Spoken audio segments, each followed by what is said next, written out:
Hey folks, this is Kalani. Another Shadowlands alpha build means we have all sorts of updates and changes to talk about. Whether you're interested in professions, mounts or features, we've got you covered in this video. The most recent build wasn't the largest one, but it did change some ground mounts into flying mounts. We have our first glimpse at all the delicious grub we'll be cooking up in the afterlife, and we might just be able to turn off some of our raid add-ons. I'll give you some timestamps in the comments below so you can skip around topics at your own leisure, and before we get stuck in, I'd like to remind you that we have started streaming over at twitch.tv/KalaniTV. We have a camera, we have cats, and we're having a lot of fun. You should pop by and say hi sometime. I love chatting with all you wonderful folks. Let's start with the cooking update, because we're finally starting to get an idea of how professions are shaping up. We can't learn anything just yet, but that doesn't stop us from going through the unlearn section and previewing all the Shadowlands goodies. For the most part, it looks like cooking won't break away from the recent mold all too much. We have feasts, light meals, large meals, and soul food. WoW had data mined the models for the new feasts in Shadowlands, and I have to say they're looking quite fancy. I think that banana cake might have a few too many whole bananas with the peel still on for my liking, but I guess you never know until you try it, right? There's fish, meat, cake, crab, all manner of goodies stacked up on these plates. It's crazy how far we've come from the simple fish feasts in Wrath of the Lich King.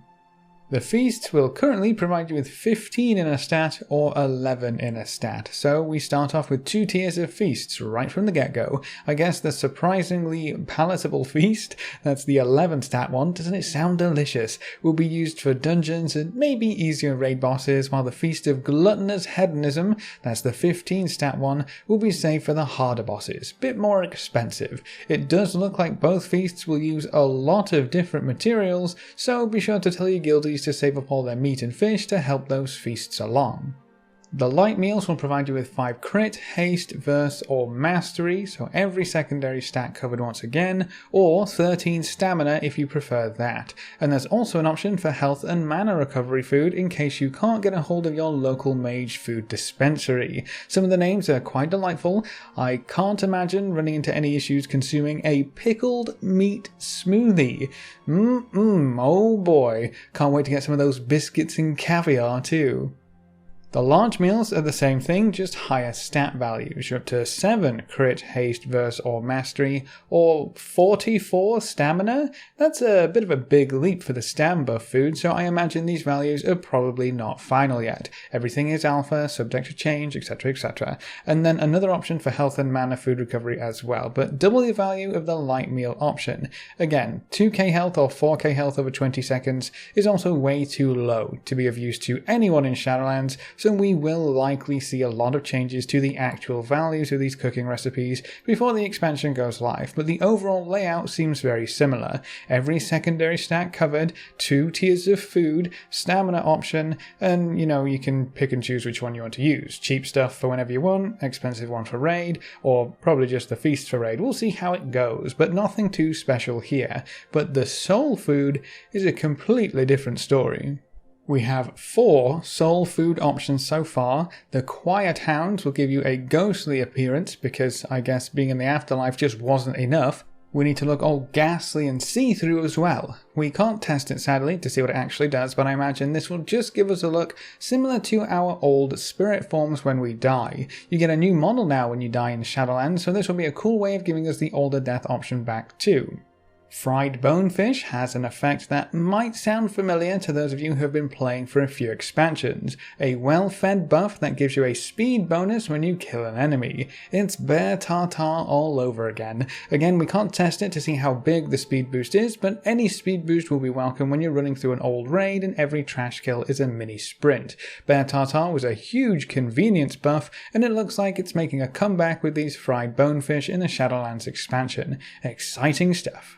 Seraph Tenders are another interesting one. They will give you a well-fed buff that heals you for about 500 every 5 seconds while out of combat. That's actually going to be incredibly useful for anyone who has poor self-sustain. Sitting down to eat or drink while leveling just slows you down considerably, so having some passive healing tick whenever you drop out of combat could be a lifesaver for some classes like warriors or rogues. That might also help a bunch in Torghast too, and save you a lot of food in the long run. I can't count how many times I've had to just sit down and eat in between literally every pull in Torghast. Smothered Shanks gives you a well-fed buff that has a chance to deal nature damage to enemies in front of you. That reminds me of some classic food recipes that cause you to belch fire, right? You'll probably see quite a few items that are clearly inspired by classic WoW, so if you get some nostalgic feelings from professions in Shadowlands, you can thank the success of classic WoW for that. That's all we have to look at for cooking so far. I'll take a peek at the other professions and make another video previewing those changes separately, but for now, let's keep going with the changes in the most recent build.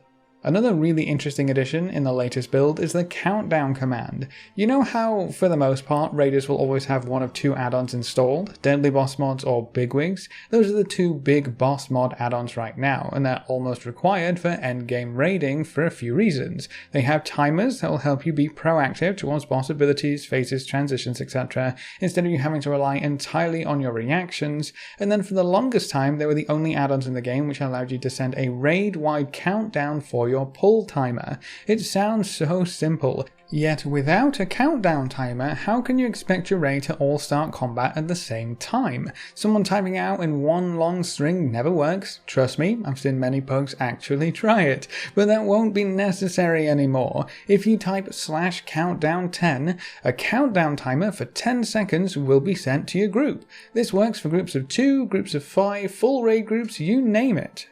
From my testing, the highest number it will let you send successfully as a countdown is 99. Probably because it only has space for 2 digits in the overall countdown feature. I don't really see the need to go any higher than 99 though. It's not like you need a minute countdown in the first place, right? Unless you're playing with those pesky mages who insist on getting a countdown long enough to pop their trinkets twice over, throw down some runes of power just for the fun of it, and time their combustion precisely so the moon rotates twice around the sun before... You get the idea. Mages are annoying. If you send /countdown0, it will reset your current countdown, so there's a nice easy way to stop the ticking numbers if you send something too big, or you need to cancel the countdown for any reason. The only limitation it seems to have is that it won't work while you're just by yourself. So if you ever needed a countdown while you're playing by yourself, you will still need an add-on to help you with that. I'm not too sure I can think of a reason why you would, but if you can think of any reason to use a countdown while you're playing solo, do let me know in the comments below. I'll be very interested to see what you come up with, but now you won't have to worry about add-ons talking to each other properly or players' DBMs breaking during progression or early in the raid tier and countdowns not showing. That can be pretty annoying for sure, but with it baked into the game as a baseline feature, you should never be without your trusty countdown timer ever again. It's about time, really, isn't it? This should probably have been in the game way before now, but oh well, better late than never. Now if only our raid could pull at 0 or 1, instead of at 2 or 3, we'd be all set. Something else that you might be interested in this build is a change to unicorn mounts. Quite a few unicorn mounts are very difficult to actually acquire. Lucid Nightmare is a maze of a task, the 100 Exalted Reps achievement unicorn kinda speaks for itself, and then the next major one is the unicorn from the Dreamweaver's Paragon boxes. All of these mounts take a long time to get.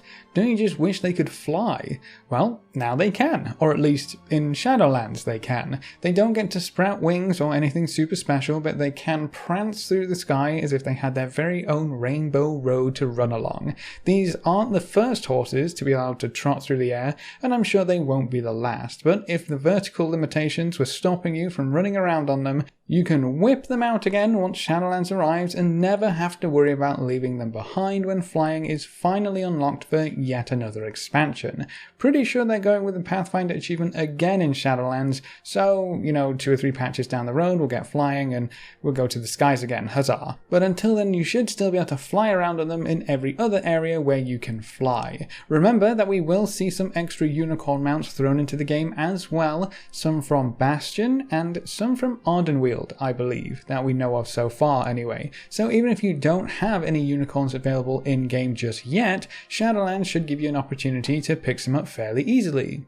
Apart from that, we didn't get too many changes in this build. Some spell changes, more anima powers, and Druid and Shaman were actually enabled for Torghast testing, which is kind of cool, but so far, no new zone, so Oribos, Ardenweald, Maldraxxus, and the Maw are still waiting in the wings to be brought in for testing. No new dungeons or anything really to explore either. Seeing as the last two builds have been on the small side, the next one might introduce some really exciting stuff. I can't wait to walk around the new expansion hub of Oribos and see how everything looks, and work through the other two leveling zones of Maldraxxus and Ardenweald. We are still a ways away from beta by the looks of things, but every build will bring us just that little bit closer. But that's it for this video. What feature do you think needs the most testing in Shadowlands? We still haven't seen Covenants, Sanctums, Soulbinds, Legendary Crafting, Legendary Effects, or the Maw Zone. All of these seem to be super important to the overall Shadowlands experience, but which do you think the dev team should try and get the most feedback on?